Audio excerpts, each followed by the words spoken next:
एक खामोश और खूबसूरत जंगल में, जहां ऊंचे ऊंचे दरख्त और रंग बिरंगे फूल थे, एक नन्ही सी चींटी रहती थी जिसका नाम मैमी था। मैमी न सिर्फ छोटी थी बल्कि बहुत ही समझदार भी थी। वो दूसरों की मदद करना बहुत पसंद करती थी, चाहे वो इससे कितने ही बड़े क्यों ना हो। एक दिन सुबह के वक्त जब सूरज अपनी रोशनी फैला रहा था और मैमी खाने का सामान अपने बिल की तरफ ले जा रही थी, तो उसे झाड़ियों के पीछे से किसी के रोने की आवाज सुनाई। वो फौरन आवाज की तरफ बढ़ी। जब वो झाड़ी के पास पहुंची तो उसने देखा कि एक खूबसूरत तितली मकड़ी के जाल में फंसी हुई है। इसके रंगीन पर जाल में उलझे हुए थे और वो अलिफा भी नहीं सकती थी। तितली ने आहिस्ता से कहा, बराहे करम मेरी मदद करो, मैं यहाँ से नहीं निकल पा रही। मैमी ने एक लम्हा भी ज़ाया न किया।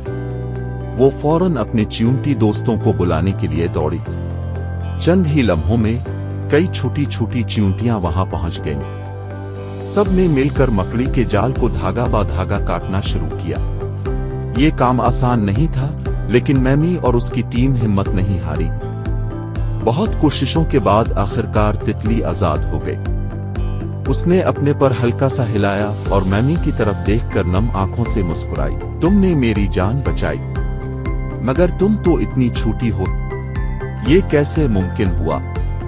मैमी ने नरमी से मुस्कुराकर कहा, हकीकी ताकत दिल से आती है। चाहे कोई कितना ही छोटा हो, अगर वो बहादुर और मेहरबान हो तो कुछ भी कर सकता है। तितली ने वादा किया कि अब वो भी हमेशा दूसरों की मदद करेगी। इस दिन के बाद मैमी और तितली गहरे दोस्त बन गए। हर शाम वो एक पत्ते पर बैठते, कहानियां सुनाते और एक दूसरे से हंस हंस कर बातें करते। जंगल के दूसरे जानवर भी उनसे सबक सीखने लगे।